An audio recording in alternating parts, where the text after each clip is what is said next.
Welcome sa Movie Flix Recap. Ngayon pag-uusapan natin ang pelikula na thriller horror na Pinamagatang. Nagsisimula ang pelikula kung saan makikita si Deputy Sheriff na si Rick na nakikipag-usap sa loob ng kotse sa kanyang partner na si Shane. Mula sa kanilang pag-uusap, dito nalaman natin na hindi maganda ang relasyon ni Rick sa kanyang asawa. Tila marami silang problema dahil madalas silang mag-away. Bigla namang may mensaheng dumating sa police radio, nagsasabing may kriminal na tumatakas malapit sa lugar. Agad na tumakbo sina Rick at Shane papunta sa eksena upang magbigay ng backup. Bumangga ang sasakyan ng kriminal sa mga spike na inilagay ng mga pulis at tumaob. Sa halip na sumuko, nagsimula itong magpaputok sa mga pulis. Agad na nagtago ang mga pulis sa likod ng kanilang mga sasakyan at gumanti ng putok, ngunit matapang na tumayo si Rick sa unahan. Di nagtagal, napatay agad ang dalawang kriminal sa lugar. Ngunit, may isa pang kriminal na palihim na lumabas at binaril si Rick sa likod. Agad siyang dinala ni Shane sa ospital. Habang nawawalan at bumabalik ang kanyang ulirat, tila nakita niyang bumisita sa kanya ang kanyang partner na may dalang bulaklak. Pagkagising niya, napansin niyang nalantan na ang mga bulaklak. Lumabas siya ng silid at natuklasan na walang tao sa gusali. May mga butas ng bala sa pader at mga bakas ng dugo sa sahig, senyales ng nagdaang labanan. Pumunta siya sa isang pinto na may nakasulat na babala, "Do not open, dead inside." Habang naguguluhan siya, biglang gumalaw ang pinto at may kamay na lumabas mula sa siwang. Dahil sa takot, nagpa siya si Rick na maglakad sa madilim na pasilyo kung saan halos wala siyang makita. Sa kabila ng panganib, nakatakas siya mula sa ospital gamit ang mahinang liwanag ng pusporo. Paglabas niya, bumungad sa kanya ang nakakatakot na tanawin ng napakaraming bangkay. Habang naglalakad, nakita niya ang isang katawan na walang ibabang bahagi, gumagapang sa lupa. Dahil sa takot at pagkalito, agad siyang umuwi, ngunit wala roon ang kanyang asawa at anak. Dahil sa sobrang emosyon, nagsimula siyang magduda kung totoo pa ba ang lahat ng nangyayari. Habang nakaupo siya sa gilid ng kalsada, bigla siyang inataking bata at nawalan ng malay. Ang ama ng bata, si Morgan, ay nagbanta na papatayin siya kung hindi niya ipapaliwanag kung saan galing ang kanyang mga sugat. Nahilo si Rick at nawalan ng malay. Pagising niya, natagpuan niyang nakatali siya. Ipinaliwanag niya kay Morgan na tama siya, mga tama ng bala ang kanyang sugat, kaya pinalaya siya nito. Sa kanilang pag-uusap, napagtanto ni Morgan na walang alam si Rick sa nangyayari sa labas. Ipinaliwanag niya na ang mundo ngayon ay sinira ng mga nilalang na tinatawag na walkers, mga patay na muling nabuhay. Kapag nakagat ka nila, magkakaroon ka ng mataas na lagnat, mamamatay at babalik bilang isa sa kanila. Kaya ganoon na lang ang pag-aalala ni Morgan sa mga sugat ni Rick. Bigla namang tumunog ang alarma ng kotse sa labas. May mga taong sumilit sa bintana at nakita ng anak ni Morgan ang isang pamilyar na mukha. Lumabas na ang walker na iyon ay ang asawa ni Morgan at ina ng bata. Kinabukasan, nagtungo ang grupo sa bahay ni Rick. Naniniwala si Rick na buhay pa ang kanyang asawa at anak dahil wala roon ang kanilang mga damit kahit na maaaring kinuha iyon ng ibang tao. Ngunit napansin niyang wala rin ang photo album ng pamilya na malabong kunin ng mga estranghero. Binanggit ni Morgan na may refugee center sa Atlanta na dati ay patuloy na nagbo-broadcast bago tumigil ang radyo. Mayroon din daw itong disease control center na maaaring makagawa ng lunas laban sa walkers. Pagkarinig nito, agad na pumunta si Rick sa istasyon ng pulis, nagpalit ng uniforme at binigyan si Morgan ng sniper rifle. Nagpa siya silang maghiwalay muna. Binigyan ni Rick si Morgan ng walkie-talkie at sinabing bubuksan niya ito araw-araw tuwing madaling araw para makapag-usap at magkita muli. Umalis na sila sa kanya-kanyang direksyon.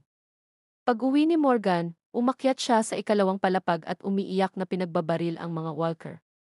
Sa huli, nakita niya ang kanyang asawang walker, ngunit hindi niya nagawang kalabitin ang gatilyo. Samantala, matapos tulungan ni Rick ang kalahating walker na matahimik, nagtungo siya sa Atlanta. Lumipat ang eksena sa isang grupo ng mga nakaligtas sa kagubatan, malayo sa lungsod. Nakakagulat, ang leader ng grupong ito ay si Shane, ang dating partner ni Rick, na buhay pa pala. Sa tabi niya ay ang isang babaeng doktor, na walang iba kundi ang asawa ni Rick. Sa pagkawala ni Rick, inalagaan ni Shane ang kanyang pamilya. Habang papunta sa refugee center, naubusan ng gasolina ang kotse ni Rick, kaya pumasok siya sa isang bahay upang humingi. Ngunit natagpuan niyang nagpakamatay na ang mga nakatira roon, may nakasulat sa pader na "I God forgive us." Dahil wala nang ibang magawa, nagpatuloy siya sa paglalakad papuntang Atlanta sakay ng kabayo, hinahanap ang kanyang nawawalang pamilya. Pagdating niya sa lungsod, nakita niya ang lubos na pagkawasak ng sibilisasyon. Bigla niyang napansin ang isang helikopter sa langit at sinundan ito ng may pag-asa. Pagliko niya sa isang kanto, sinalubong siya ng napakaraming walkers na agad pinagpira-piraso ang kanyang kabayo. Napalibutan siya ng mga patay na naglalakad, kaya nagtago siya sa ilalim ng isang tangke. Sa loob, nakakita siya ng butas at pumasok. Biglang gumalaw ang bangkay sa loob, kaya binaril niya ito sa takot. Habang nakakulong sa tangke, nawawalan siya ng pag-asa. Biglang umandar ang walkie-talkie sa loob at may tinig na nagsabing napapaligiran siya ng mga walker, ngunit karamihan ay abala sa pagkain ng kabayo. Kinuha ni Rick ang lahat ng sandatang nasa tangke at sinunod ang mga tagubilin ng misteryosong boses para makatakas. Habang tumatakbo, patuloy siyang nagpapaputok kahit sinasabihan siyang huwag mag-aksaya ng bala. Sa kabutihang palad, nakarating siya sa lugar ng misteryosong lalaki. Ang pangalan nito ay Glenn at dinala niya si Rick sa isang gusali at paakyat sa bubong. Sa kabila ng panganib, nakaligtas silang dalawa pansamantala mula sa mga walker. Medyo mapang-asar si Glenn pero mabuting tao siya.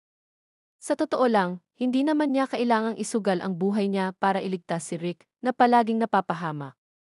Pagkatapos, lumipat ang eksena sa asawa ni Rick at kay Shane na nagkakaroon ng mainit na sandali sa kagubatan, nalulunod sa pagnanasa. Inalis pa ng babae ang kanyang singsing sa kasal, dala ng matinding pagnanasa. Dinala naman ni Glenn si Rick pabalik sa kanilang base sa gusali. Isang babae na nagngangalang Andrea ang tumutok ng baril kay Rick, sinisisi siya sa pagputok ng baril na nakaakit ng napakaraming walker. Dahil dito, nagtipon ang mga walker sa pasukan ng gusali, at sandali na lang bago nila mabasag ang salamin at makapasok. Kapag nangyari iyon, tiyak na mamamatay silang lahat. Bigla namang may mga putok ng baril mula sa bubong. Tumakbo ang grupo pataas at nakita ang isang matipuno at agresibong lalaking nagngangalang Dixon, nagpapaputok ng baril sa mga walker para lang sa katuwaan. Dahil dito, mas marami pang walker ang lumapit. Nagkaroon ng pagtatalo sa pagitan ni Dixon at ng lalaking nagngangalang Tidog, na ininsulto ni Dixon at tinawag na parang aso. Nagkasuntukan sila at dahil malakas si Dixon, kaya niyang sabayan ang ilang tao. Pagkatapos, tinutukan niya ng baril ang grupo at pinilit silang bumoto na siya ang maging leader. Ngunit nagulat siya nang maagaw siya ni Rick at pusasan.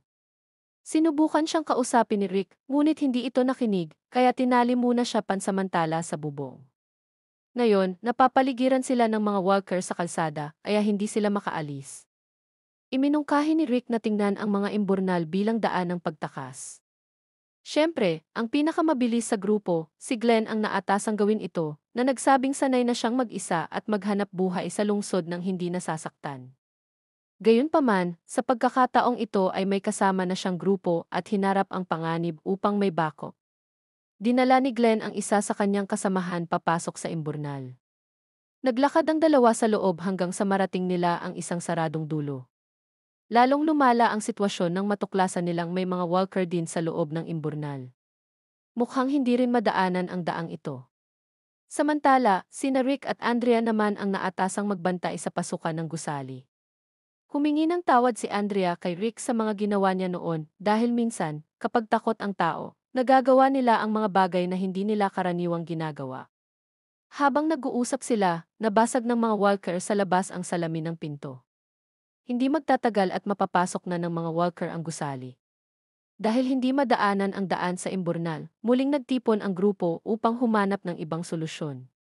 Tinanong ni Rick kung paano nakikilala ng mga walker ang buhay sa patay. Pamilyar si Glenn sa mga walker at ipinaliwanag niyang nakadepende ang mga ito sa pandinig at pang-amoy. Pagkarinig nito, tila nagkaroon ng ideya si Rick. Dinala ng grupo ang dalawang walker papasok sa gusali.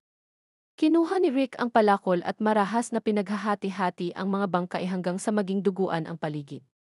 Pagkatapos, ipinahid nila ang mga lamang loob sa katawan ni na Rick at Glenn upang matakpan ang amoy ng tao.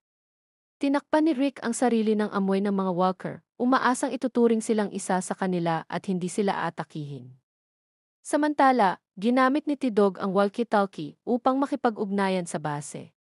Napag-alaman na ang grupo ni Tidog ay nasa supply run kasama ang ilan pang kasamahan nang salakayin sila ng malaking grupo ng Walker.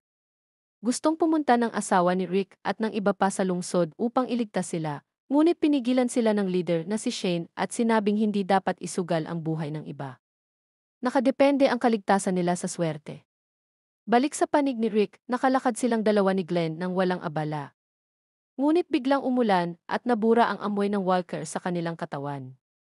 Naramdaman muli ng mga Walker ang amoy ng tao, kaya napilitan silang tumakbo para sa kanilang buhay.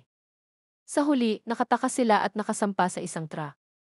Gayunpaman, marami pa ring Walker ang nasa pasukan ng gusali. Sinadyang pinaandar ni Rick ang alarma ng isang kotse, habang minaneho naman ni Glenn ang sasakyan upang ilayo ang mga Walker. Mabilis na minaneho ni Rick ang truck at naghanda upang sunduin ang iba sa gusali. Bago umalis, sinubukang bigyan ni Tidog ng susi si Dixon upang mapalaya ito mula sa posas, ngunit nadulas siya at nahulog ang susi sa imburnal.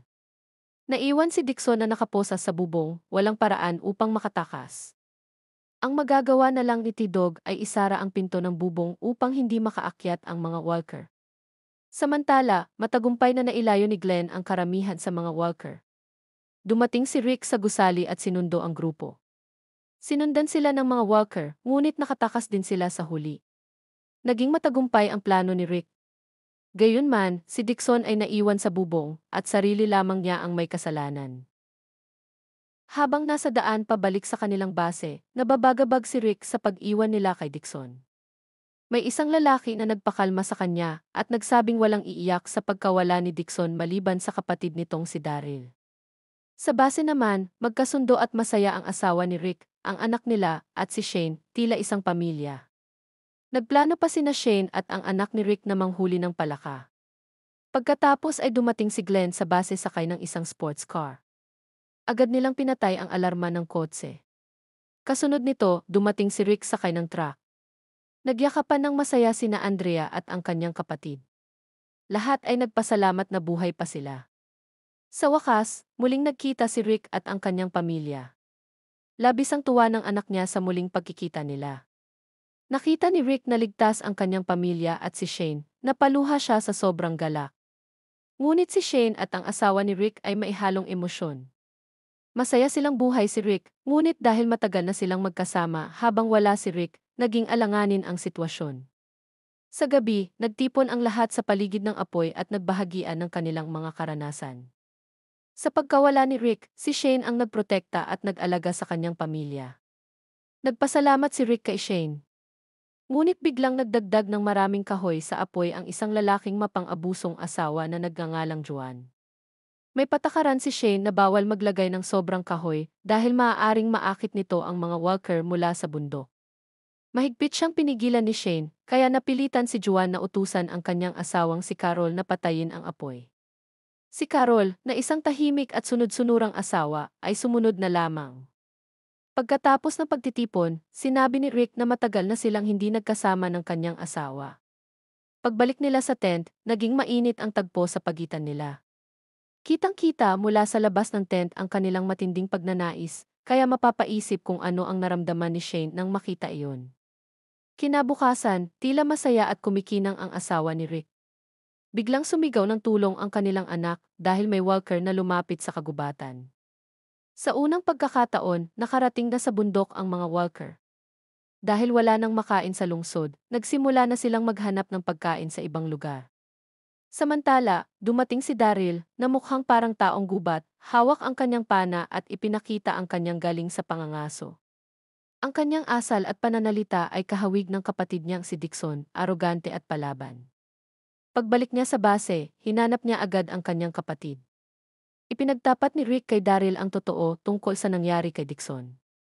Galit na galit si Daryl at inatake si Rick, ngunit agad siyang napigilan ni Rick at Shane. Nang marinig ni Daryl ang balitang natrap ang kanyang kapatid sa bubong, napaluha siya sa kabila ng kanyang tapang. Sinabi ni Rick na may pananagutan siya sa nangyari at hindi niya ito kayang baliwalain. Nagpasya siyang bumalik sa lungsod kasama si Daryl upang iligtas si Dixon. Ayaw ng kanyang asawa na muling mapahamak siya, at hindi rin ito maunawaan ni Shane dahil si Dixon ay masamang tao at hindi karapat-dapat iligtas. Ngunit buo ang paniniwala ni Rick na karapatan ng lahat ang mabuhay. Gayunpaman, imposible ang misyon kung silang dalawa lang ni Daryl, kaya hiniling ni Rick kay Glenn na sumama sa kanila dahil bihasa ito at pamilyar sa lugar. Bagaman tumutol muna si Glenn, umayag din siya sa huli. Nadama rin ni T-Dog na may kasalanan siya, kaya nagboluntaryo rin siyang sumama sa pagligtas. Nag-alala si Shane dahil kapag nawala ang lahat ng malalakas na mandirigma, magiging mahina ang base kapag umatake ang mga walker. Ngunit ipinaliwanag ni Rick na ang pinakakailangan nila ay mga sandata. Naiwan kasi sa lungsod ang bag ni Rick na puno ng baril at kapag nakuha nila iyon, tataas ang kakayahan nilang lumaban. Bukod pa rito, nasa loob ng bag ang walkie-talkie na ibinigay ni Rick sa lalaking tumulong sa kanya noon, kaya gusto rin niyang mabawi ito. Walang ibang pagpipilian ang grupo kaya pumayag sila sa plano ni Rick. Ayaw pa rin ni Shane na mapahamak si Rick, kaya binigyan niya ito ng bala bago umalis bilang paghahanda. Umalis na ang grupo at narating ang gilid ng lungsod, kung saan nagsimula ang kanilang misyon sa paglalakad upang iligtas si Dixon. Samantala, sa base, nanghuli ng palakasin na Shane at ang anak ni Rick gaya ng kanilang napag-usapan. Ngunit agad silang sinundo ng asawa ni Rick at dinala pabalik sa base.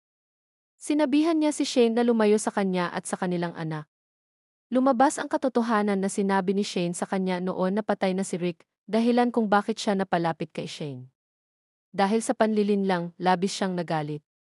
Samantala, sina Andrea, Carol, at ang ilan pa ay naglalabas sa ilog habang nagkukwentuhan tungkol sa mga bagay na nami-miss nila. Nabanggit ni Andrea kung gaano niya nami-miss ang kanyang vibrator. Nagtawanan ang grupo, masayang nagbiruan, ngunit hindi natuwa si Juan at agad niyang pinatawag ang asawa niyang si Carol para umalis at muli itong aabusuhin.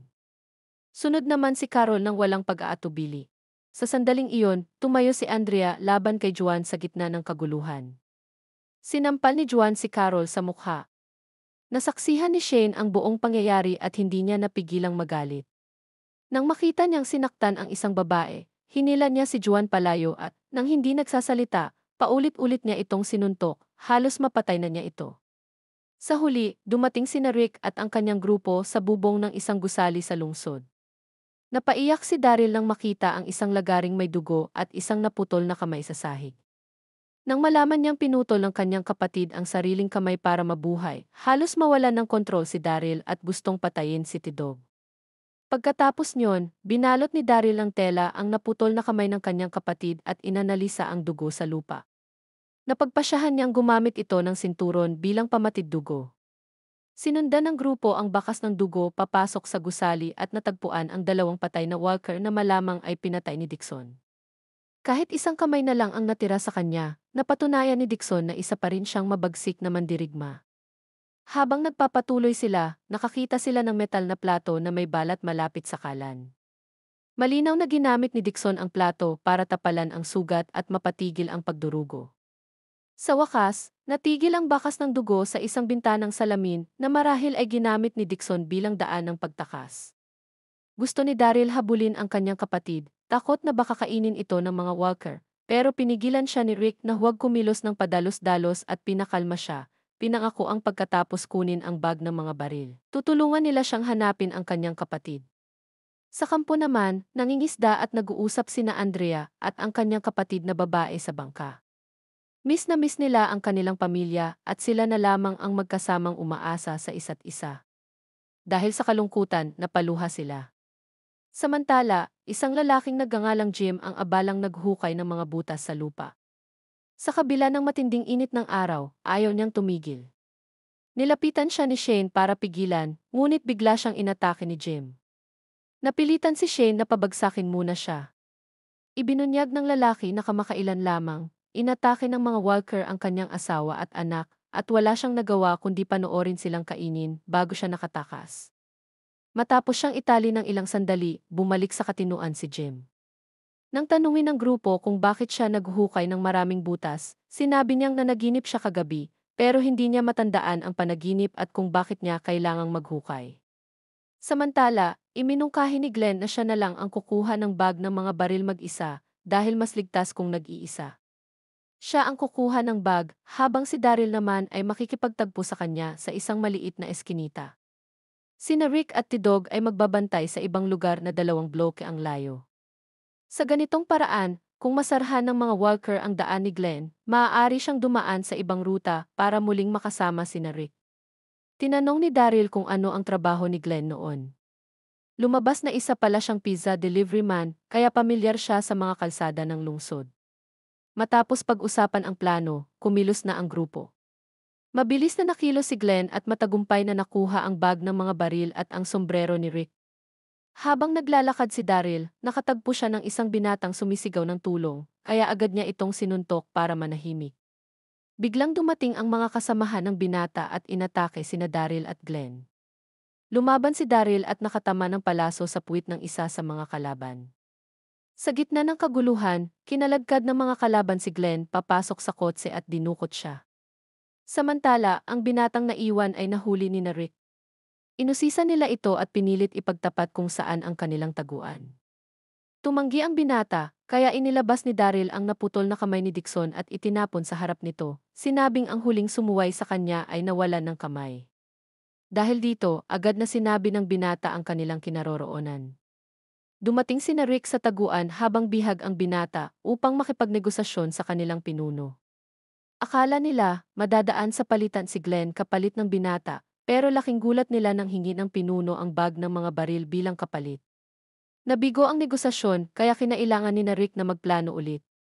Tinanong ni Daryl kung sulit bang isugal ang napakaraming baril para kay Glenn, pero iginiit ni Rick na iniligtas siya ni Glenn kaya hindi niya ito maaaring pabayaan.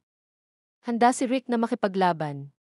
Inutusan niya sina Daryl at Tidog na bumalik sa base, habang ang grupo, armado at dala pa rin ang bihag, ay bumalik sa taguan. Walang balak si Rick na ibigay ang bag ng baril. Nagbanta ang pinuno na ipakakain nila si Glenn ng buhay sa mga aso. Naghanda na lahat para sa labanan nang biglang lumabas ang isang matandang babae at pinatigil sila. Dinala ng matanda si Rick kay Glenn. Pagdaan nila sa likuran, nakarating sila sa isang bahay na isa palang bahay ampunan para sa matatanda. Naroon si Glenn, ligtas at inaalagaan ang mga residente. Ang banta pala ay palabas lang. Ipinaliwanag ng pinuno na mula nang magsimula ang zombie apokalipse, tumakas lahat ng staff at iniwan ang mga matatanda. Bilang tagapag-alaga, hindi niya sila iniwan. Dumating din ang ilang kamag-anak at nanatili roon upang tulungan silang mabuhay. Nagkaroon lamang ng hindi pagkakaintindihan, akala ng pinuno na masasamang tao sina Rick dahil madalas silang atakihin ng mga tulisan na nagnanakaw ng gamit. Matapos marinig ito, kusang ibinigay ni Rick ang kalahati ng mga baril sa pinuno at hiniling na alagaan mabuti ang mga matatanda. Nang maayos na ang lahat, naghanda na silang bumalik sa base, ngunit nadiskubre nilang nawawala ang truck. Napagtanto nilang malamang si Dixon ang kumuha at tumakas. Wala silang magawa kundi maglakad pa uwi. Sa base, nabanggit ni Andrea na paparating na ang kaarawan ng kanyang kapatid kaya naghanda siya ng regalo. Kumalma na rin si Jim at pinakawalan ng kasama niya. Nagtipon ang lahat sa paligid ng bonfire, nagkukwentuhan at kumakain ng isda. Si Juan naman ay nagkulong sa kanyang tent at ayaw makisalo. Biglang may narinig siyang gumagalaw sa labas ng tent. Galit siyang lumabas, ngunit isang walker pala iyon. Agad siyang pinatay ng mga walker. Samantala, pumunta sa palikuran ang kapatid ni Andrea, pero biglang sinugod siya ng isang zombie at kinagat. Nilusob ng mga zombie ang base, nagdulot ng kaguluhan. Dumating sina Rick at ang kanyang grupo sa tamang oras, ginamit ang matinding putok ng baril at naligtas ang grupo pansamantala. Ngunit hindi pinalad ang kapatid ni Andrea, napatay siya. Sinabi ni Jim na ang mga butas na hinukay niya ay para sa mga patay, ayon sa panaginip niya kagabi. Sinubukan siyang aliwin ng asawa ni Rick, ngunit tahimik lamang si Andrea habang nakatitig sa bangkay ng kapatid. Nais ng grupo na agad ilibing ang katawan bago ito maging zombie. Sinabi ni Daryl na para na itong bomba at dapat barilin na. Nagpatuloy sina Daryl at Glenn sa paglilinis ng paligid, sinusunog ang mga zombie.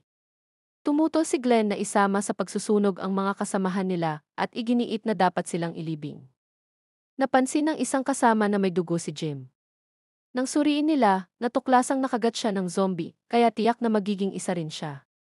Walang lunas, kaya pinag-usapan ng grupo ang gagawin. Gusto ni Daryl na patayin na siya agad, pero iminungkahi ni Rick na dalhin si Jim sa Disease Control Center sa lungsod. Tumutol si Shane at sinabing mas mabuting pumunta sa military base. Hindi malinaw kung alin ang tama, ngunit parehong nagkasundo sina Rick at Shane na hindi sila papatay ng taong buhay kahit nakagat na dahil labag ito sa pagkatao. Dahil sa takot at galit, kinuha ni Carol ang asaro ni Daryl at paulit-ulit na tinaga sa ulo ang kanyang patay na asawa. Inilabas ang matagal na niyang galit sa pang-aabuso nito sa kanya. Ikinabit naman ni Andrea ang kwintas na regalo sa liig ng kanyang kapatid. Nang magsimulang gumalaw ang katawan, humingi siya ng tawad sa kapatid dahil hindi niya ito nakasama ng sapat at binaril niya ito sa ulo upang mapahinga ito sa kabilang buhay. Pagkatapos nito, kinailangan ng grupo na magpasya sa susunod na hakbang. Sinisi ni Shane si Rick, sinasabing kung hindi siya umalis, hindi sana umabot sa ganito. Ngunit sagot ni Rick, kung wala ang mga baril na nakuha nila, baka patay na silang lahat ngayon. Hindi pa ito ang tamang oras para pagtalunan kung sino ang tama. Dalawa lang ang pagpipilian, pumunta sa Disease Control Center na mungkahi ni Rick o sa military base na gusto ni Shane. Hiningi ni Shane ang suporta ng asawa ni Rick, ngunit hindi ito makapagpasya kung alin ang tama. Gayunman, sinabi niyang mananatili siya sa panig ni Rick. Habang nagbabantay sina Rick at Shane sa kagubatan, pinag-usapan nila ang susunod na ruta. Nagkaroon sila ng hindi pagkakaintindihan at biglang may narinig na ingay. Tumalikod si Rick para suriin at doon, itinutok ni Shane ang baril sa ulo ni Rick mula sa likod, may halong pagnanais na pumatay. Ngunit napigilan niya ang sarili at hindi niya pinaputok. Nasaksihan ito ng isang matandang lalaki na napansin ang masamang balak ni Shane. Dumating ang oras ng pagpapasya. Nagtipon ang grupo at unang nagsalita si Shane, walang daang ligtas, ngunit pinagkakatiwalaan niya ang kutob ni Rick. Kaya nagpasya silang pumunta sa Disease Control Center, dala si Jim upang subukang magamot siya. Kinaumagahan, nagsimula na silang maglakbay. Sa sandaling iyon, may pamilyang nagpahayag na aalis na sila upang hanapin ang mga kamag-anak nila sa ibang lugar. Inabot sila ni Rick ng baril at niyakap bago sila nagpaalam. Nagpatuloy ang grupo sa kanilang paglalakbay. Habang nagmamaneho sila, tila hindi na kayang magpatuloy ni Jim. Nagreklamo siya ng matinding pananakit ng mga buto at sinabing hindi na raw niya kaya pang magtiis. Hiningi niya kay Rick na iwan siya sa gilid ng kalsada upang makasama na raw niya muli ang kanyang pumanaw na pamilya. Nag-aalangan ang grupo dahil hindi nila kayang baliwalain ang isang buhay. Gayunman, sinabi ng matandang lalaki na desisyon iyon ni Jim at dapat nilang igalang. Kaya binuhat ni na Rick at Shane si Jim sa ilalim ng puno. Isa-isa silang nagpaalam sa kanya. Gusto sanang bigyan ni Rick si Jim ng baril, ngunit tumanggi si Jim at sinabing mas kakailanganin nila ito. Wala nang ibang magagawa ang grupo kundi hayaan siyang gugulin ang kanyang huling sandali ng mapayapa. Pagkatapos nito, nagpatuloy ang grupo patungo sa Disease Control Center. Nagpalit ng tagpo sa Disease Control Center, kung saan may isang siyentipikong patuloy na nagsasaliksik sa sanhi ng virus at mga paraan ng lunas. Itinatala niya ang kanyang mga obserbasyon sa pamamagitan ng pagsasalita sa harap ng video camera. Gayunman, siya lamang ang natitirang buhay sa loob ng pasilidad. Tila nasa hangganan na siya ng kanyang kakayahan, at sa sobrang kawalang pag-asa, sinabi niyang malapit na rin niyang tapusin ang kanyang buhay. Sa sandaling iyon, dumating sina Rick sa Disease Control Center. Nakita nila ang lupa sa labas na puno ng mga naglalakad na bangkay, senyales na nagkaroon ng labanan doon. Lumapit ang grupo sa pinto ng pasilidad at kumatok ng malakas, ngunit walang tugon. Nagsimulang kabahan ang lahat dahil malapit na ang gabi at anumang oras ay maaaring lumitaw ang mga nilalang na patay at kainin sila. Nakita ng siyentipiko ang grupo sa surveillance camera, ngunit nag-atubiling pagbuksan sila, umaasang aalis na lamang ang mga ito. Naniniwala si Rick na may tao sa loob. Nataranta sina Shane at asawa ni Rick nang makita ang mga naglalakad na bangkay at hinikayat si Rick na umalis na. Ngunit hindi sumuko si Rick at patuloy na kumakatok sa pinto. Biglang bumukas ang pinto, sakto sa oras para sa desperadong grupo. Bumalik sa nakaraan ang istorya, ilang buwan na ang nakalipas, noong si Rick ay nasa koma pa. Nasa ospital si Shane at nasaksihan niyang pinapatay ng mga sundalo ang mga medical staff. Biglang sumugod ang mga nilalang na patay at nagkaroon ng madugong patayan. Nabigla si Shane at nagtungo sa silid ni Rick upang buhatin ito. Sa kasamaang palad, nakakabit si Rick sa mga makinang medikal kaya hindi alam ni Shane ang gagawin. Biglang may malakas na pagsabog sa labas. Ipinatong ni Shane ang kanyang tainga sa dibdib ni Rick, ngunit hindi na niya marinig ang tibok ng puso nito. Labis siyang nasaktan at wala nang magawa kundi iwan si Rick. Tila tunay na naniwala si Shane na patay na noon si Rick, dahilan kung bakit nauwi siya sa piling ng asawa nito kalaunan. Bumalik sa kasalukuyan sa Disease Control Center. Lumabas ang siyentipiko upang salubungin ang grupo at sinabi sa kanila na kailangan muna nilang sumailalim sa pagsusuri ng dugo upang mapatunayan na hindi sila nahawahan bago makapasok. Dinala sila ng siyentipiko sa bulwagan at doon nila napagtantong siya lamang ang natitirang tao sa pasilidad. Gayunman, matapos ang mahabang paglalakbay, nagpa siya silang magpahinga, kumain, at uminom bilang pagdiriwang na buhay pa sila. Masaya ang lahat at maging si Daryl ay naging magiliw. Tinanong ni Shane kung ano ang nangyari sa loob ng pasilidad. Ipinaliwanag ng siyentipiko na nang mangyari ang sakuna, marami sa mga mananaliksik ang tumakas upang hanapin ang kanilang pamilya. Nang bumagsak ang depensa ng militar, may ilan na tumakas, habang ang iba naman na hindi na kayang harapin ang katapusan ay nagpakamatay. Siya lamang ang nanatili upang ipagpatuloy ang pag-aaral. Dahil wala silang ibang mapupuntahan, nagpa siya silang manatili muna doon sa gabi. Naligo ng magkasama si Rick at ang kanyang asawa, nagbibiruan pa, habang si Shane naman ay nagmumukmok at umiinom mag-isa sa kabilang silid. Pagkatapos, kinausap ni Rick ang siyentipiko. Sinabi niyang naniniwala siya na sa mundong ito na puno ng kalupitan, unti-unting mamamatay ang mga tao sa paligid niya. Ngunit hindi niya ito sinasabi kailanman dahil bilang lider at ama, tungkulin niyang magbigay ng pag-asa at lakas sa lahat upang magpatuloy sa buhay. Samantala, habang nagbabasa sa silid pahingahan ang asawa ni Rick, biglang lumapit mula sa likod si Shane. Hindi niya mapigilan ang pagnanais dahil sa kaakit-akit na anyo ng babae. Dahil lasing, isinalaysay niya ang karanasan niya sa ospital at inamin ang matagal na niyang pag-ibig dito. Hindi nagdalawang isip si Shane na pilitin siya, sinusubukang buhayin muli ang kanilang dating relasyon. Ngunit mariing tumutol ang babae at nasugatan pa siya ni Shane sa kamay, dahilan upang matauhan ito at umalis.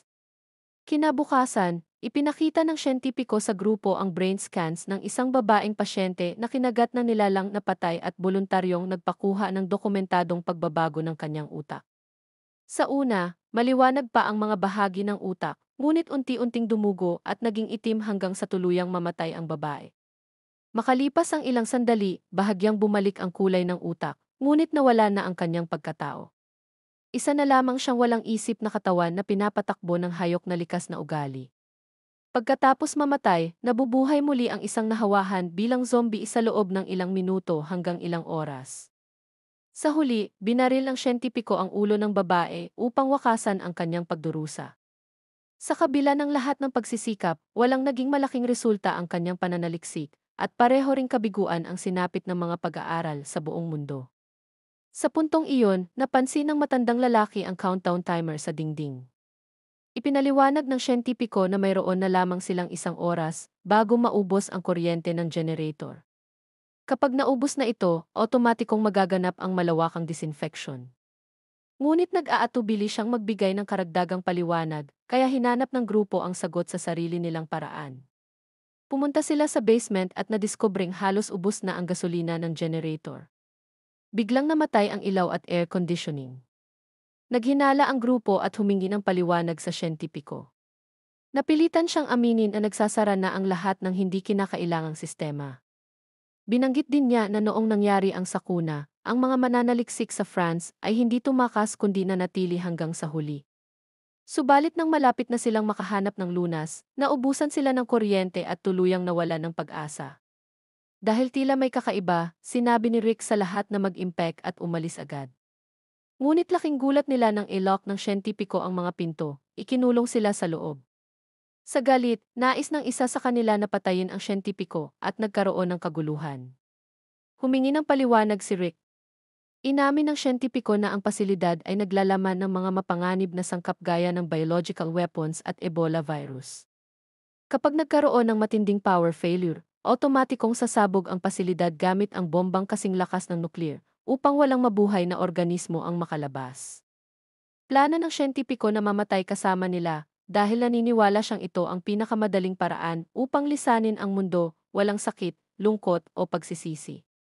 Ngunit hindi sang-ayon ang lahat sa ganitong pag-iisip. Sinubukan ng grupo na makatakas ngunit bigo. Maging si Shane na kalmado sa karaniwan ay nawalan ng kontrol at gustong patayin ang siyentipiko, ngunit tinakot sila nito na isasama silang lahat sa kamatayan. Tahimik na tinanong ni Rick kung bakit hindi siya tumakas kasama ng iba kung nawala na rin naman ang kanyang pag-asa. Ibinunyag ng siyentipiko na ang babaeng ginamit sa eksperimento ay ang kanyang asawa. Voluntaryo raw itong nanatili matapos makagat ng nilalang na patay, kaya pinili niyang manatili bilang kasama nito hanggang sa huli. Sinabi ni Rick na biktima lamang ang asawa ng siyentipiko at ngayon, nais lang nilang subukan muli ang swerte sa labas. Sa huli, binuksan ng siyentipiko ang unang pinto upang makalabas sila. Bago tuluyang umalis, tinawag niya si Rick at may ibinulong sa kanyang tainga. Hindi malinaw kung ano iyon, ngunit wala ng oras, ang pagtakas ang prioridad. Habang tumatakbo sila palabas, nagulat ang grupo nang magpasya ang isa sa mga babaeng maging si Andrea, na nawalan ng kapatid, ay piniling huwag nang tumakas. Pinilit siya ng matandang lalaki na huwag sumuko, ngunit nang mabigo, nagpa siya itong manatili na rin upang harapin ang kamatayan kasama niya. Samantala, nakarating sa labas ang natitirang miyembro ng grupo, ngunit nakalock pa rin ang pangalawang pinto. Kahit ginamitan ng shotgun, hindi pa rin nabasag ang salamin. Sa sandaling iyon, inilabas ni Carol ang granadang nakuha ni Rick noon habang nakulong sa tangke. Ginamit nila iyon upang durugin ang bintana at makatakas. Lumaban sila sa ilang zombie sa labas at agad na sumakay sa sasakyan. Sa huling sandali, nagbago ng isip sina Andrea at ang matandang lalaki at tumakbo palabas habang naiwan ang babaeng at ang siyentipiko sa loob upang wakasan ang kanilang buhay. Isang napakalakas na pagsabog ang sumunod, winasak ang buong pasilidad at iniwan itong abo. Sa ganitong paraan, nakatakas ang grupo mula sa tiyak na kamatayan. Dito na nagtatapos ang Season 1, ngayon dadako na tayo sa Season 2. Matapos nilang makaligtas mula sa disease control, nagpasya sina Rick Grimes at ang natitirang grupo na tuluyan ng lisanin ang Atlanta. Lubusan nang napasakamay ng mga walker ang lungsod, kaya sinubukan nilang sundin ang ideya ni Shane na magtungo sa kampo ng militar sa Fort Benning upang makahanap ng ligtas na masisilungan. Bago sila umalis, sinubukan ni Rick na makontak si Morgan Jones sa huling pagkakataon tungkol sa lungsod. Pinayuhan niya ito na huwag nang bumalik para sa kaligtasan nilang mag-ama. Habang naghahanda ang grupo sa kanilang biyahe, tahimik na pinagmamasdan ni Shane Walsh ang pamilya ni Rick. Iniwan ng grupo ang ilan sa kanilang mga sasakyan at tanging ang EC, ang Cherokee ni Carol Pelletier, at ang motorsiklong dating pag-aari ni Merle Dixon na ngayon ay minamaneho ng kanyang kapatid na si Daryl, ang kanilang dinala. Pinanood ni Andrea nang may pagkamausisa si Shane habang binubuo at nililinis nito ang kanyang baril ng napakadali. Habang tinuturuan siya ni Shane kung paano linisin ang sarili niyang baril, ipinaliwanag ni Andrea na regalo iyon ng kanyang ama bago sila ni Emmy umalis sa kanilang road trip upang maprotektahan ang kanilang sarili. Habang nagpapatuloy ang konvoy, nadiskubre nila na barado ang daan ng maraming inabandonang sasakyan. Nakakita sila ng daanan sa pagitan ng mga ito, ngunit iminungkahi ni Glenn na dumaan na lang sila sa kabilang highway na nadaanan nila kanina. Tumutol si Dale at sinabing sayang ang gasolina kung ikot pa sila. Dahil dito, dahan-dahan nilang tinahak ang tambak ng mga sasakyan, walang kasiguraduhan kung anong panganib ang naghihintay. Lalong lumala ang sitwasyon nang biglang masira muli ang radiator hose ng EC, kaya napilitan silang huminto. Nagsimula silang maghalughog sa mga abandonadong sasakyan upang makahanap ng radiator hose na pamalit. Binalaan sila ni Shane na mag-ingat dahil para na raw sementeryo ang highway, kaya posibleng may mga walker pa sa loob ng ilan sa mga sasakyan. Tumulong si Glenn kay Dale sa pagkumpuni ng radiator hose habang nagbabantay si Rick sa likod ng EC gamit ang ripple, at si Dale naman ay umakyat sa bubong bilang lookout. Bumalik si Andrea sa loob ng EC upang subukang buuin muli ang baril ni Shane. Pagkatapos ng ilang walang saysay na paghahanap, naglakad-lakad sina Laurie, Carol, Carl, at Sofia palayo upang silipin ang mga sasakyan sa unahan. Nakakita si Carol ng malilinis na damit, itinapat ito sa kanyang dibdib at mumiti. Samantala, nagtutulungan sina Tidog at Daryl sa pagsasali ng gasolina. Nakakita naman si Shane ng delivery van na may mga lalagyan ng malinis na tubig sa loob, dahilan upang matuwa ng husto si Glenn. Habang nagbabantay, napansin ni Rick ang papalapit na walker, ngunit bago niya ito mabaril, nakita niyang may mas malaking grupo ng mga walker na sumusunod dito. Agad niyang binalaan ang grupo na magtago sa ilalim ng mga sasakyan at hintaing makalampas ang mga ito. Humiga ng tahimik si Dele sa bubong ng AC habang dumaraan ang napakaraming walker sa paligid. Nakita ni Shane ang paparating na horde at mabilis na hinila si Glenn, itinago silang pareho sa ilalim ng isang truck. Hindi alam ni Andrea ang tungkol sa mga walker na dumaraan sa labas habang abala siya sa loob ng EC sa pagsubok na buuin muli ang baril, ngunit hindi niya ito magawa. Nang mapansin niya ang mga gumagalaw na anino sa labas ng bintana, napasigaw siya sa takot at napayuko sa sahig. Sa pagtatangkang magtago ni Tidog, aksidente niyang nasugatan ang kanyang braso sa sirang frame ng bintana, dahilan upang magdugo ito ng husto. Napansin siya ng ilang walker. Sa ilalim ng isang sasakyan sa unahan, mahinahong binabantayan ni Rick sina Carl, Sofia, Laurie at Carol habang dumaraan ang horde. Agad namang kinuha ni Andrea ang mga piraso ng baril ni Shane at nagtago sa banyo ng EC. Pumasok ang isang naligaw na walker sa loob ng EC at sinubukan ni Andrea na tahimik na buuin ang baril. Paalis na sana ang walker nang biglang mahulog ang isang piyesa ng baril sa sahig, lumilikha ng malakas na ingay. Nadinig ito ng walker at agad nitong tinunton ang kinaroroonan ni Andrea. Ipinatong ni Andrea ang kanyang mga paa sa pinto habang pilit na binubuksan ito ng walker. Nakita ni Dele ang sitwasyon ni Andrea mula sa bubong sa pamamagitan ng screen. Itinapon niya ang isang distornilyador pababa upang magamit ni Andrea. Binuksan ni Andrea ang pinto at paulit-ulit na sinaksak sa ulo ang walker gamit ang distornilyador. Samantala, halos mawala ng malay si Tidog dahil sa sobrang pagdurugo, ngunit biglang lumitaw si Daryl mula sa likod ng sasakyan at tinakpan silang dalawa ng mga bangkay upang maitago sa mga walker. Nang tuluyang makalampas ang horde, lumabas si Sofia mula sa ilalim ng sasakyang kanyang pinagtataguan. Ngunit agad siyang napansin ng dalawang walker na naiwan sa hulihan. Hinabol siya ng mga ito papasok sa kagubatan. Agad siyang sinundan ni Rick habang pinipigilan ni Laurie si Carol na sumigaw upang hindi sila marinig ng horde. Nahabol ni Rick si Sofia at tumakbo silang dalawa palayo sa mga walker. Sinabi niya sa bata na lalayo siya upang iligaw ang mga walker. Binigyan niya ito ng tagubilin na kung sakaling hindi siya makabalik, bumalik siya sa highway. Sinabi rin niyang maghintay ito sa tabi ng sapa bago siya tumakbo palayo para patayin ang mga walker gamit lamang ang bato. Isa-isa niyang napatay ang mga ito. Ngunit nang bumalik siya sa sapa, wala na si Sofia. Bumalik si Rick kasama sina Daryl, isang bihasang taga-subaybay, Shane, at Glenn upang hanapin si Sofia. Nagtanong si Shane kung sigurado siyang naintindihan ni Sofia ang kanyang sinabi. Siniguro ni Rick na alam ni Sofia ang direksyon na kanyang tinukoy. Sinundan ni Daryl ang mga bakas ni Sofia at sinabi niyang tama naman ang daan nito pabalik sa highway, ngunit bigla itong lumihis sa ibang direksyon. Habang patuloy na naghahanap sina Rick at Daryl sa kagubatan para kay Sofia, bumalik naman sina Shane at Glenn sa kalsadang barado ng trapiko upang subukang mapanatiling kalmado ang grupo at bigyan sila ng mga gawain sa mga inabandonang sasakyan. Kapag nalinis ang daan, maaari nilang paandarin muli ang EC kapag naayos na ito at bumalik sa bypass na tinandaan ni Glenn sa mapa. Ipinaliwanag nila na maaari na nilang iwasan ang baradong kalsada ngayon na maisapat na silang gasolina.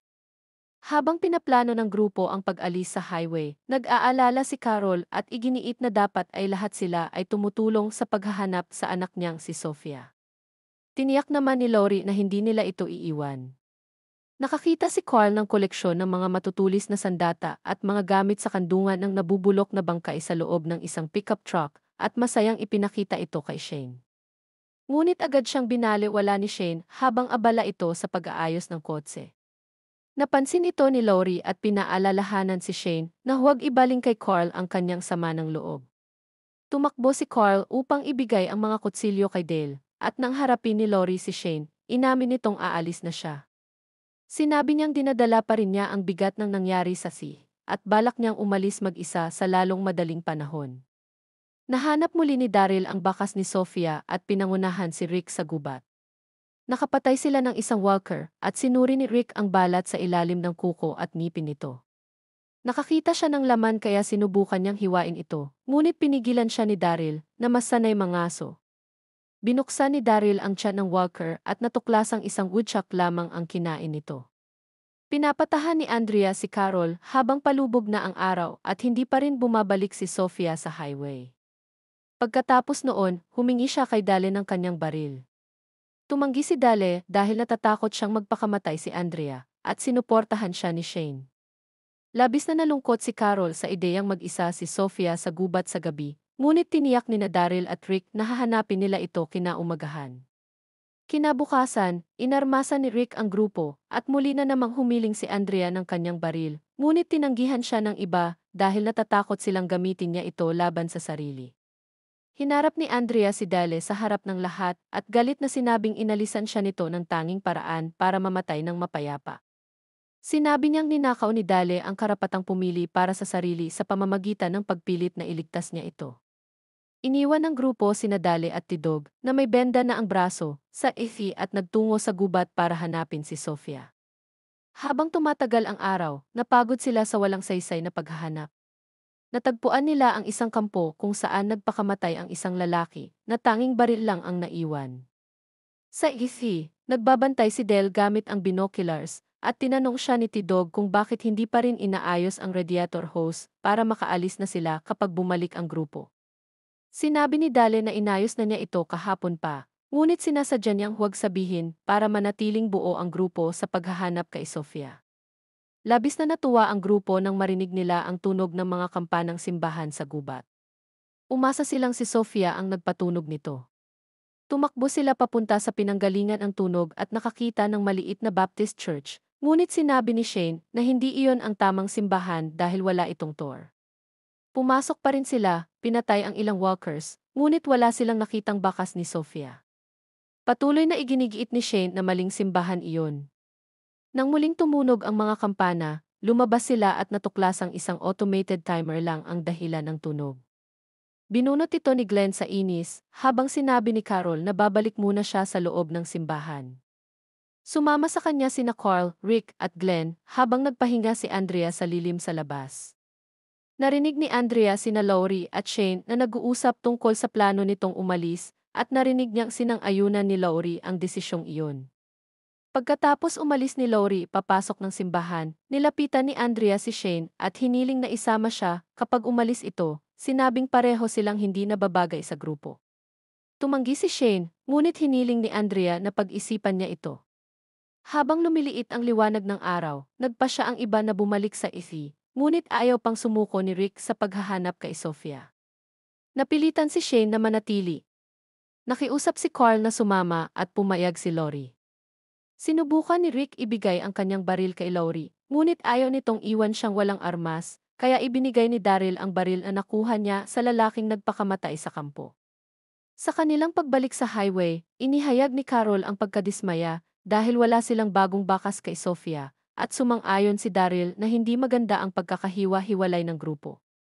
Doon naman pinili ni Andrea na harapin si Laurie dahil sa dala nitong baril gayong siya ay pinagkaitan ng isa sa loob ng 2 araw.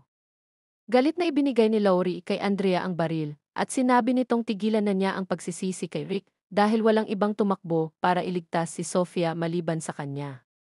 Sinabi rin ni Laurie na pagod na siyang hindi pinagkakatiwalaan ang pamilya nila at malaya silang umalis kung gusto nila. Dahil sa guilt, ibinalik ni Andrea ang baril at nagpatuloy silang lahat pabalik sa highway. Samantala, habang naghahanap sina Rick, Shane, at Carl sa gubat, nakakita sila ng isang usa na nakatigil sa isang bakanting lugar. Itinaas ni Shane ang baril para barilin ito, ngunit pinigilan siya ni Rick habang dahan-dahang lumapit si Carl. Nakangiti itong lumingon kina Rick at Shane, na tahimik na pinagmamasdan habang nakatayo ng marangal ang usa, nakatingin pabalik kay Carl. Biglang pumutok ang isang baril. Bumagsak ang usa at gayon din si Carl, na tinamaan ng bala. Tumakbo si Rick nang walang tigil sa isang bukirin, buhat-buhat si Carl na hindi na tumutugon. Kasunod niya si Shane, kasama ang isang matabang mangangaso na hirap makasabay. Ang lalaking iyon ang bumaril kay Carl at galit na galit si Shane sa kanya. Gaano pa kalayo, sigaw ni Rick habang lumilingon sandali at hingal na sumagot ang mangangaso, hanapin mo si Herschel. Sabihin mong si Otis ang nagpadala sa'yo. Tumawid si Rick sa may puno at mula roon ay tanaw niya ang isang bahay sa bukid. Lalong bumilis ang takbo niya sa takot at pag-aalala. Isang dalagang may maikling buhok ang nakakita sa kanya mula sa beranda gamit ang binoculars.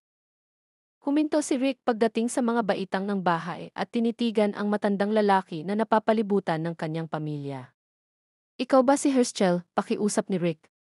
Ipinaliwanag niyang ang tauhan ni Herschel na si Otis ang nakabaril sa kanyang anak. Agad na tinawag ni Herschel ang anak niyang si Maggie at isa pang babae, si Patricia, upang tulungan siyang iligtas si Carl. Dumating din sina Otis at Shane sa bahay at halos hindi makatingin si Otis sa sobrang guilt habang sinubukang damayan ni Shane ang kaibigang tulala at basang-basa ng dugo ng anak niya. Sa loob ng bahay, tinanong ni Herschel Green kung ano ang nangyari.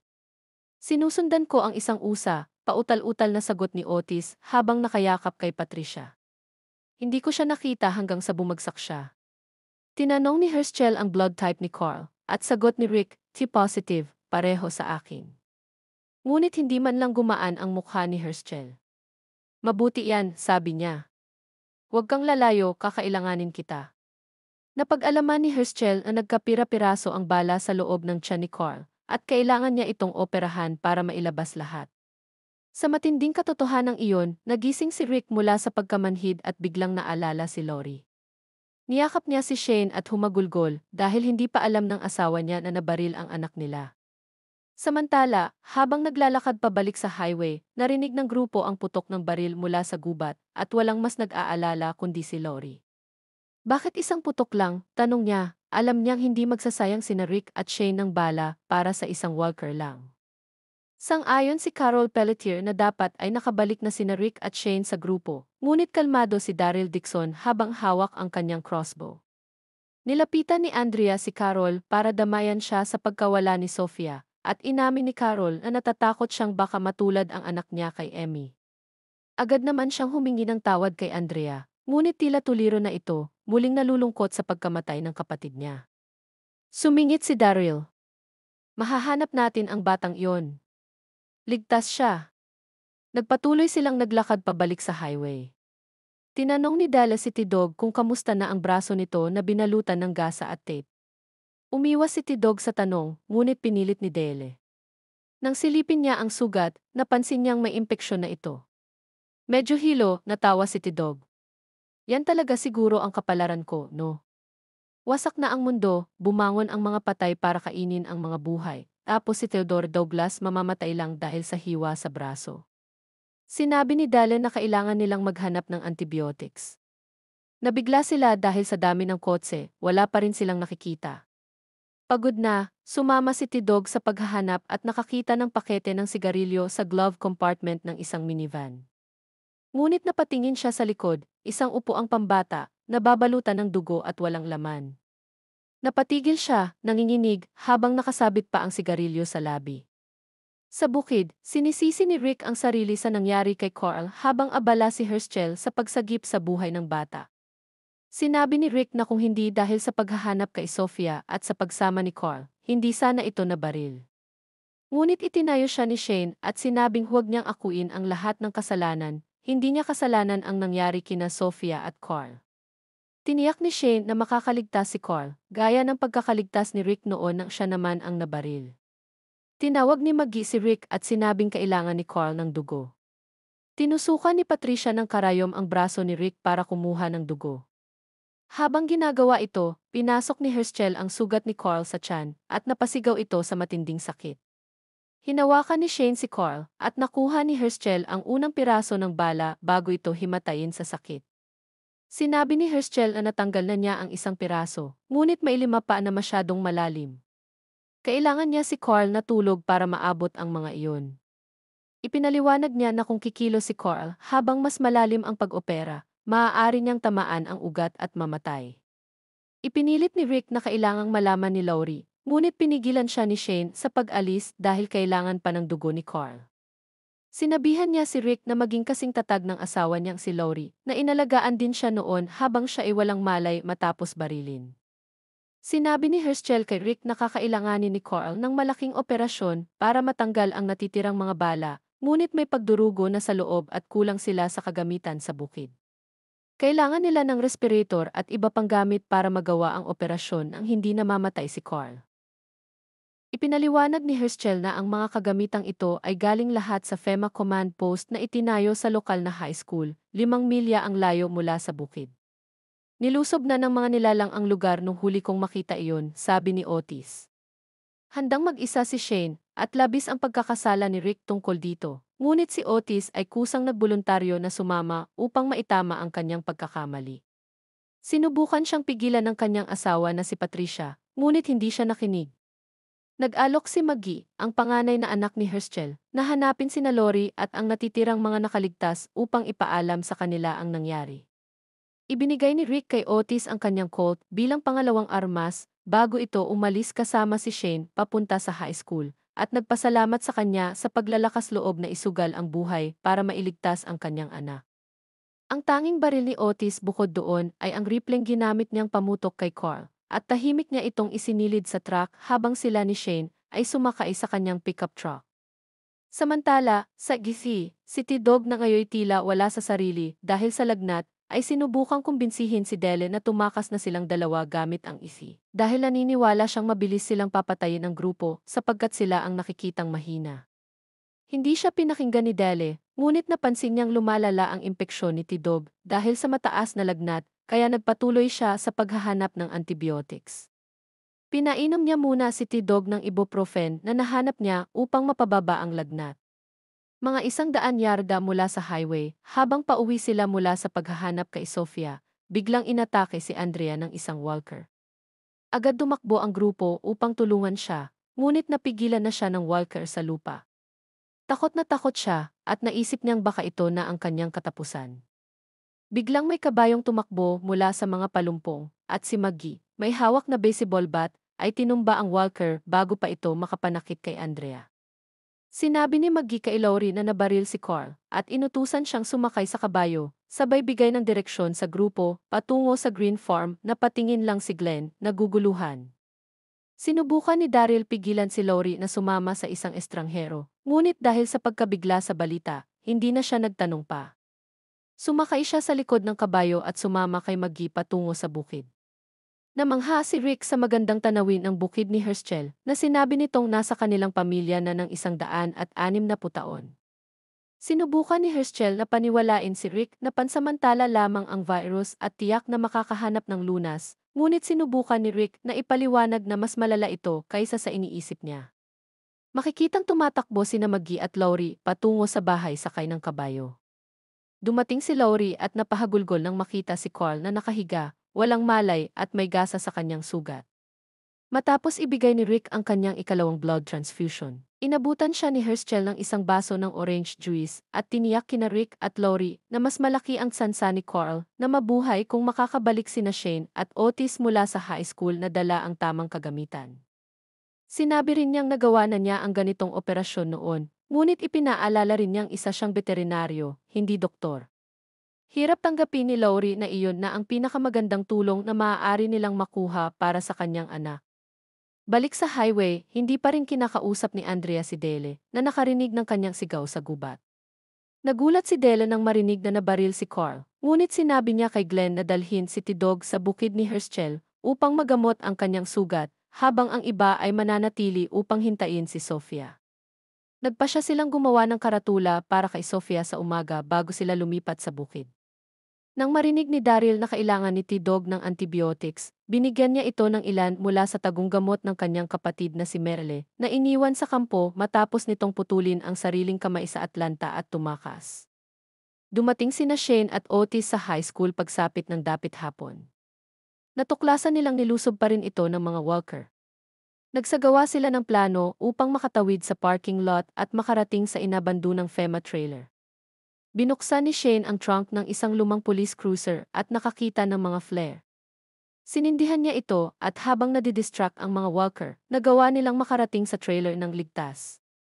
Binalaan ni Herschel sina Rick at Lori na patuloy na bumababa ang blood pressure ni Carl, at malapit na silang mapilitang magdesisyon kung gagawin ba ang operasyon ng walang pampamanhid na mas mataas ang tsansang ikamatay nito. Ngunit sinabi rin niyang mamamatay si Carl kung hindi siya maaoperahan. Gustong sumunod ni Rick kina Shane at Otis, ngunit pinigilan siya ni Lori, alang-alang sa kanya at sa kanilang anak.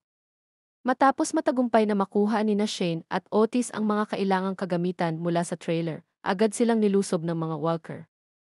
Agad nilang nilock ang sarili sa loob ng paaralan gamit ang cotter pin sa sliding gate, na patuloy namang yumanig dahil sa napakaraming walker na pilit pumapasok.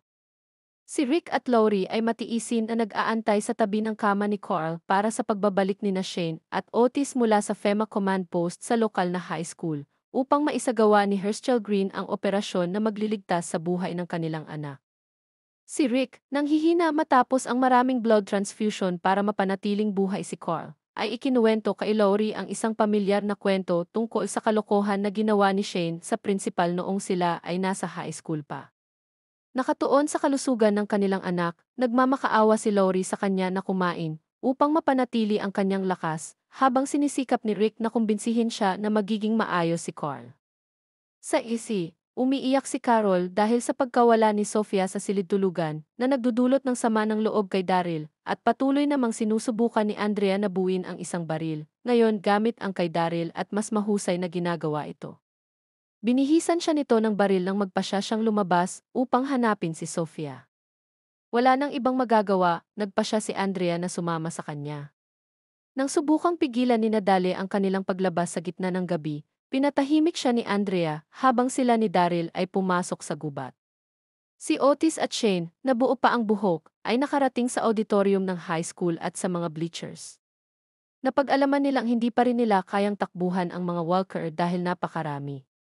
Nang makita ni Shane ang isang bintana at iminungkahi na subukang tumalon dito, tinanggihan ni Otis ang ideya dahil sa kanyang laki. Sinabi niya kay Shane na subukan na lamang ang bintana ng mag-isa habang dinidistract niya ang mga walker papunta sa locker rooms. Sabi niya na mas malalaki ang mga bintana doon at mas madali siyang makakaalis. Nagtagumpay ang plano ni Otis at nagawa niyang ilayo ang karamihan ng mga walker mula sa auditorium, umaatungal at inaabot siya habang sila ay naglalakad, habang si Shane ay nagpaputok sa mga patay mula sa itaas ng bleachers. Nakatawid si Shane sa bintana at halos makalabas, ngunit may isang walker na umakyat sa bleachers at inaabot siya sa pamamagitan ng basag na frame ng bintana.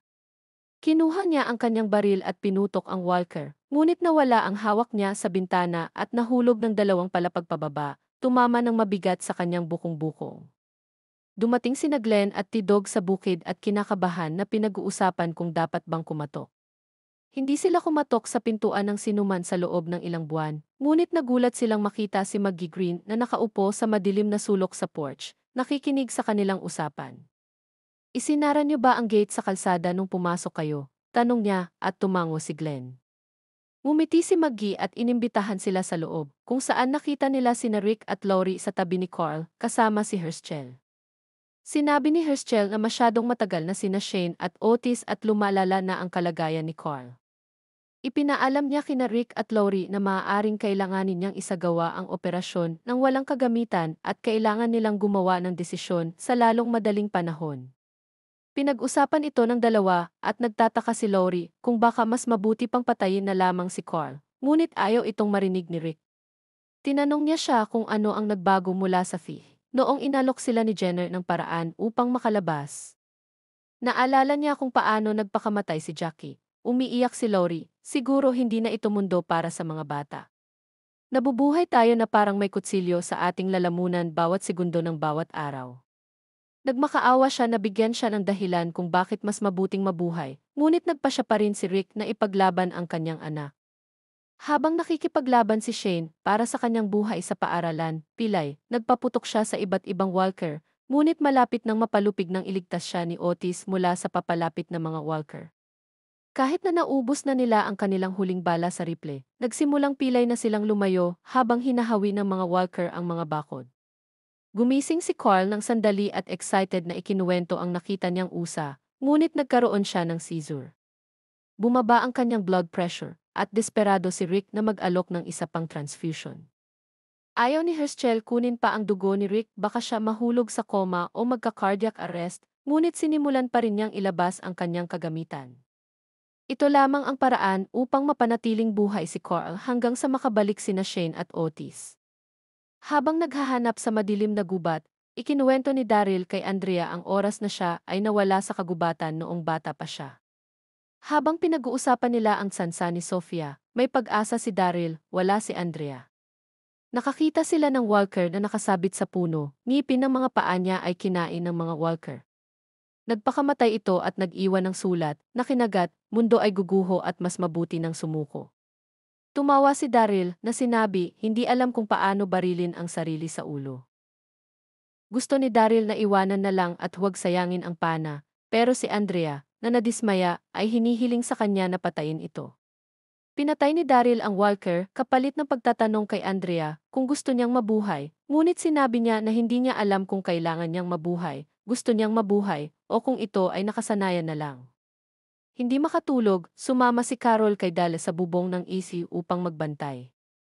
Nakikita niya na nag-aalala si Dale tungkol kay Andrea, at sinisikap niya itong aliwin, pero iniwan siya ni Dale sa bubong, iniabot ang isang rifle na malinaw na hindi niya alam kung paano gamitin. Sa farmhouse, abala si Patricia sa pananahi ng braso ni Tidog, habang sinusubukang ipanalangin ni Glenn ang kaligtasan ni Carl bago siya pinutol ni Maggie sa harap ng porch. Hindi pa siya kailanman nakapagnilay, at pinag-uusapan nila ni Maggie kung umiiral nga ba ang Diyos bago siya bumalik sa loob para iwan siya mag-isa. Sinabi niya sa kanya, malaya kang maniwala sa Diyos, pero kailangan mong ayusin ito sa kahit anong paraan, anuman ang mangyari. Habang natutulog si Carl, bumalik si Rick sa kanyang pag-uusap kay Laurie. Iniwan siyang nagtataka kung sulit pa bang mabuhay sa mundong ito at kailangan siyang bigyan ng dahilan ni Rick upang magpatuloy. Sinabi niya na ang pag-alala ni Carl sa kagandahan ng usa nang magising siya ay nagsabi sa kanya na may mundo pa rin doon para sa kanila. Ngunit ang huling transfusion ay hindi sapat at nagawang kumbinsihin ni Rick si Laurie na payagan si Herschel na isagawa ang operasyon ng walang anesthetic. Hinila ni Patricia ang tabing ng table lamp habang ini-sterilize ni Herschel ang kanyang kagamitan at inilagay nila si Carl sa metal tray. Hahanda na siyang magsimula nang pumasok ang pickup sa driveway, ang mga ilaw ay sumisinag sa bintana. Nang magsiyasat ang grupo, natagpuan nila si Shane na bumalik na may dala ng mga kagamitan ngunit wala si Otis. Tahimik at tila gulat si Shane. Sinabi niya sa kanila na na-overrun sila at inangkin na isinakripisyo ni Otis ang sarili para makatakas siya.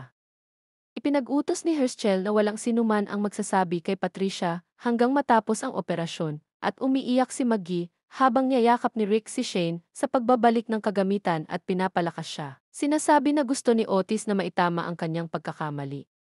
Ligtas na bumalik sina Daryl at Andrea sa isi nang wala si Sofia. Umiiyak si Carol sa kanyang pagbalik sa kama at pinigilan ni Del si Andrea bago siya pumasok sa gabi. Humihingi siya ng paumanhin sa paggawa ng mga desisyon para sa kanya at ibinalik ang kanyang baril, dagdag pa, maaari ko pa ring tanungin. Pakiusap, huwag mo akong ipagdadalamhati. Ako na ang magbabantay, sabi ni Andrea, at tinanong siya kung pinapatawad siya.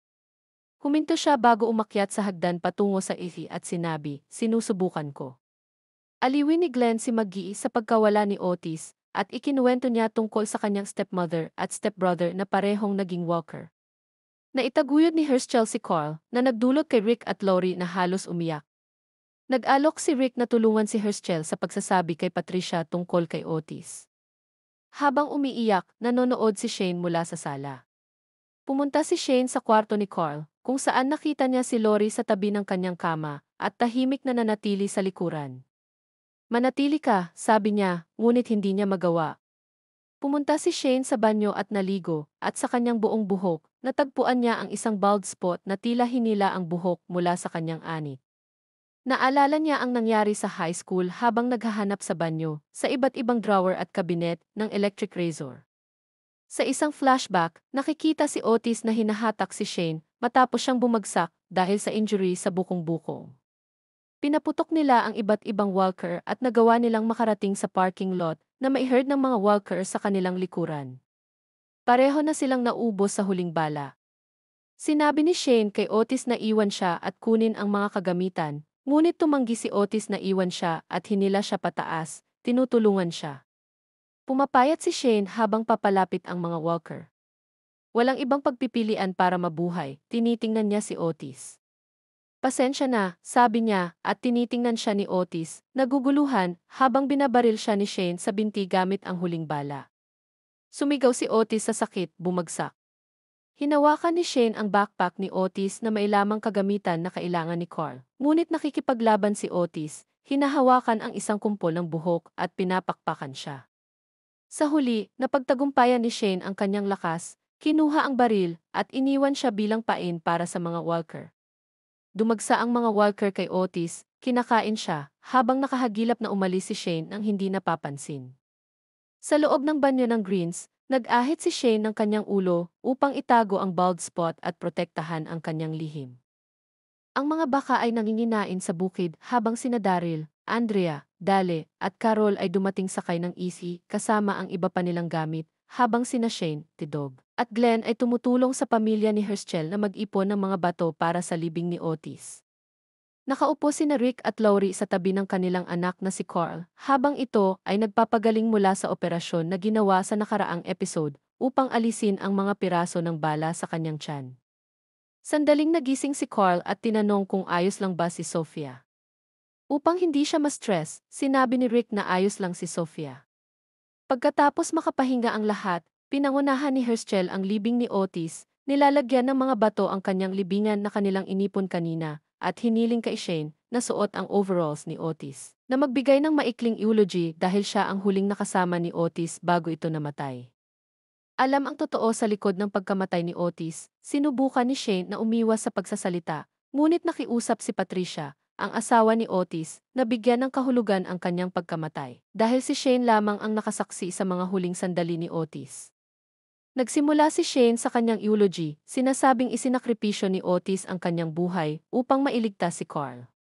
Pagkatapos ng libing, dinala ng panganay na anak ni Herschel na si Maggie ang mapa ng county upang makatulong sa paghahanap kay Sofia. Ngunit hindi pumayag si Herschel na umalis sina Rick at Shane sa bukid dahil sa pilay ni Shane at dahil nagbigay si Rick ng 3 unit ng dugo para kay Carl noong nakaraang araw. Nagpasya si Daryl na siya na lamang ang lalabas upang hanapin si Sofia. Iminungkahi ni Shane na turuan na ang lahat kung paano bumaril, ngunit hindi sang-ayon si Herschel na magdala ng baril sa kanyang lupain. Sumang-ayon si Rick kay Herschel na dapat nilang igalang ang mga patakaran ng pamilya dahil bisita lamang sila. Ayaw man ni Shane, iniabot niya ang kanyang baril at sumunod din si Andrea nang may pag-aatubili. Gayunpaman, nakumbinsi ni Rick si Herschel na payagan si Dale na manatiling tagamasid upang bantayan kung may mga walker na malapit. Nagkasundo ang grupo na kung sakaling matagpuan nila si Sofia at nakagat na ito, gagawin nila ang nararapat. Sinabi ni Maggie na paubos na ang mga medical supplies at nagboluntaryo siyang pumunta sa botika na nasa 1 milya ang layo upang kumuha pa. Iminungkahi ni Rick na samahan siya ni Glenn na tinawag niyang key go-to-town expert ng grupo. Natagpuan ni Shane si Laurie malapit sa isi at nagkaroon sila ng maikling, medyo awkward na pag-uusap tungkol sa kalagayan ni Carl.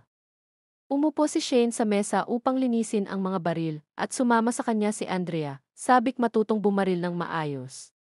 Pagkatapos sabihin ni Maggie kay Glenn ang tungkol sa kanilang biyahe sa bayan, tinanong siya ni Dale tungkol sa mga poso sa bukid. Ipinaliwanag ni Maggie na ginagamit ang 2 poso para sa mga baka ngunit kasing linis pa rin ang tubig sa bahay. Sinabi niyang maaaring kumuha sina Dale at Tidog ng kailangan nila. Pagkatapos nito, umalis siya upang ayusin ang mga kabayo para sa biyahe, laking gulat ni Glenn. Sinubukan ni Rick na pigilan si Daryl na magpunta mag-isa, sinasabing maaari silang maghintay hanggang bukas kapag handa na ang lahat.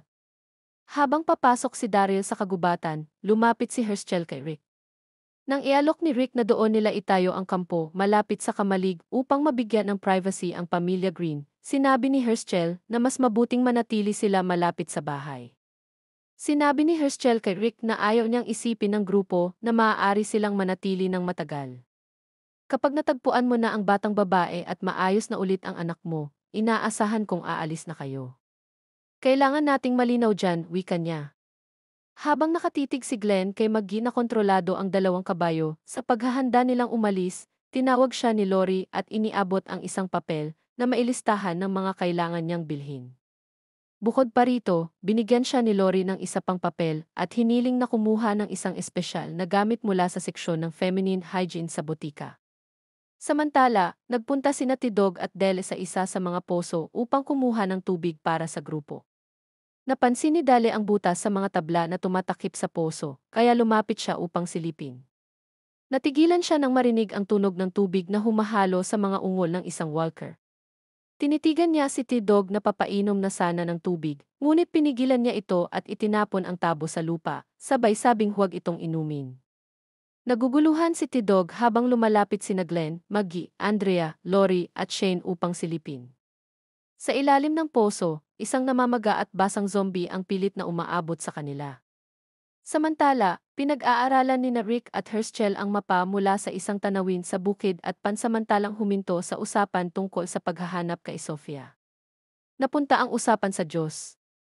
Inamin ni Rick na halos wala na siyang pananampalataya at tinangkang ipaliwanag ni Herschel na may kamay pa rin ang Diyos sa kanyang paggising mula sa koma, sa muling pagkikita nila ng kanyang pamilya, at sa pagkakaligtas ni Carl.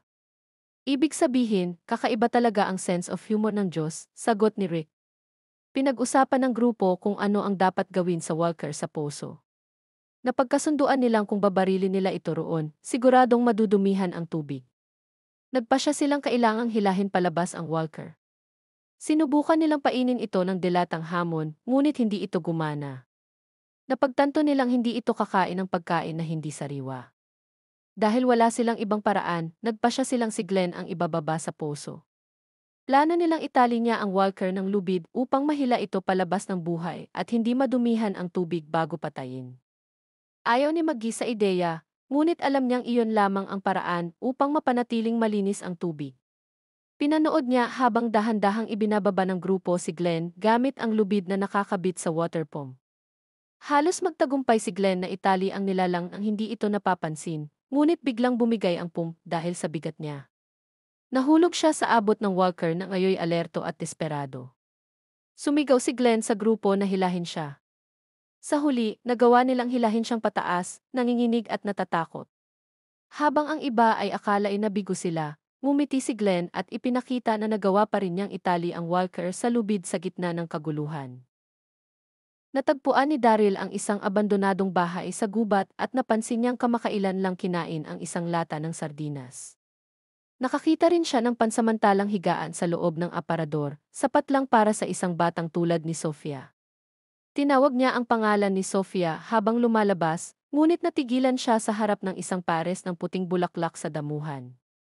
Sa bukid, hinihila ng grupo ang walker palabas ng poso, ngunit dahil namaga ito sa tubig, naiipit ito sa gilid ng butas. Nang hilahin nila ng mas malakas, naputol ito sa kalahati, bumagsak pabalik sa poso ang ibabang bahagi ng katawan at karamihan sa mga laman loob nito. Sa pagkadismaya, ibinuhos ni Tidog ang kanyang inis sa pamamagitan ng pagsira sa ulo ng walker gamit ang pickaxe. Nagpasya ang grupo na selyuhan na lamang ang poso. Pumunta sina Shane at Andrea sa highway upang damayan si Carol, na buong araw nang naghihintay malapit sa isang sasakyang may nakasulat na mensahe sa windshield at may mga pagkaing inialay para kay Sofia. Nawawalan na ng pag-asa si Carol na buhay pa si Sofia at ayaw nang makarinig ng mga salitang pampalakas ng loob. Umiiyak siyang umalis sa highway kasama sina Andrea at Shane na nakakita ng posibleng lugar para mag-practice sa pagbaril.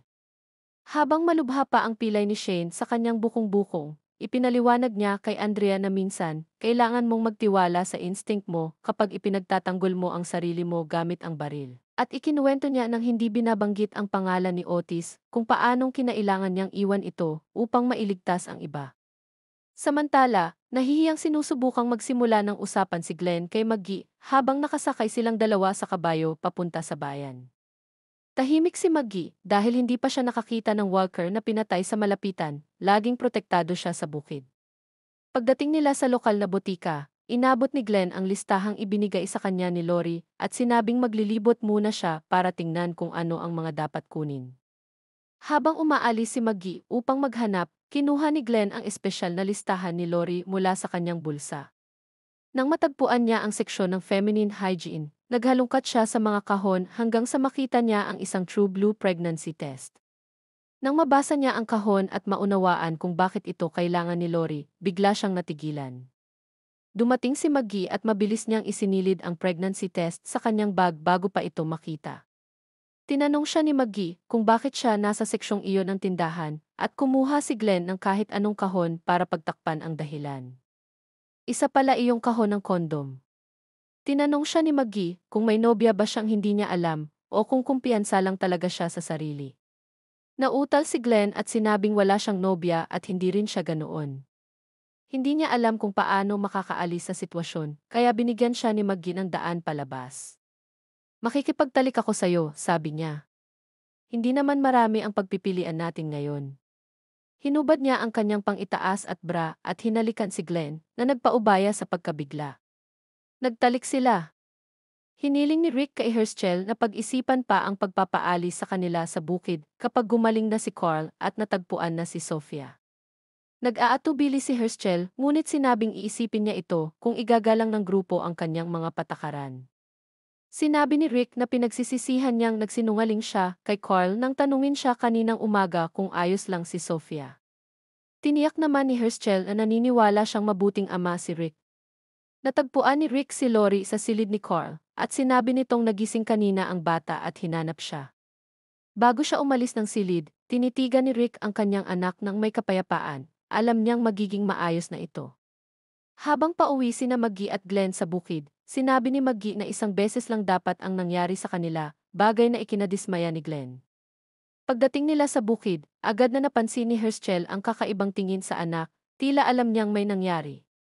Mabilis namang sinabi ni Maggie na wala. Binati ni Lori si Glenn malapit sa isi, at iniabot nito sa kanya ang pregnancy test na agad niyang itinago sa likod ng kanyang pantalon. Gusto sanang magsalita ni Glenn, pero hindi niya magawang tumingin kay Lori at tahimik na lang siyang lumayo. Sa loob ng EC, bumalik si Daryl na walang bagong bakas kay Sofia, ngunit may dala siyang bulaklak na katulad ng nakita niya sa labas ng bahay, nakalagay sa bote ng beer na ginawang parang florera. Inabot niya ito kay Carol, na abala sa paglilinis ng EC upang libangin ang sarili, sinasabing gusto niyang maging maayos ito pagbalik ni Sofia. Ikinuwento ni Daryl ang alamat ng Cherokee Rose, ang bulaklak na sinasabing sumibol mula sa luha ng mga inang Cherokee na nawalan ng mga anak sa gutom at sakit sa Trail of Tears matapos paalisin ng mga puti ang mga katutubo sa kanilang lupain. Hindi ako tanga para maniwalang may bulaklak na sumibol para sa kapatid ko, sabi ni Daryl, pero naniniwala akong itong isa ay para sa anak mo. Nanatili si Rick sa tabi ni Carl hanggang sa magising ito kinagabihan. Humingi agad siya ng tawad sa pagsisinungaling tungkol kay Sofia. Sinubukan niyang ipaliwanag kung bakit niya ito ginawa, ngunit madali siyang pinatawad ni Carl at sinabing-sinabi na sa kanya ni Lori ang totoo. Biniro pa niya ang ama tungkol sa kanila na pareho ng nabaril. Napatawa si Rick at inabot sa kanya ang kanyang sombrerong pang-sheriff bilang simbolo ng kanilang pinagsamang karanasan. Nagpalitan sila ng "T I love you" at muling nakatulog si Carl. Matapos ibigay ang kanyang sombrero, nagsimula ng isang tabi ni Rick ang dating pagkatao niyang tagapagpatupad ng batas, hinubad niya ang kanyang uniforme at inilagay sa drawer ang kanyang badge sa bahay ni Herschel. Pumasok si Lori habang ginagawa niya ito at tiningnan ang peklat ng bala sa kanyang tagiliran. Paglabas niya ng bahay, may hawak siyang kutsilyo at naglakad papunta sa malayong bahagi ng bukid, hindi napapansin ng mga kumakain sa loob ng EC, sina Dale, Carol at Andrea. Sa isang liblib na bahagi ng bukid, kinuha niya mula sa kanyang pantalon ang pregnancy test, ihi sa stick at naghintay. Nang makita niya ang plus sign, napaiyak siya ng labis, alam na niyang buntis siya. At bago natin ipagpatuloy, please like and subscribe. Paabutin natin ng 50 likes at comment kayo para sa next part ng season.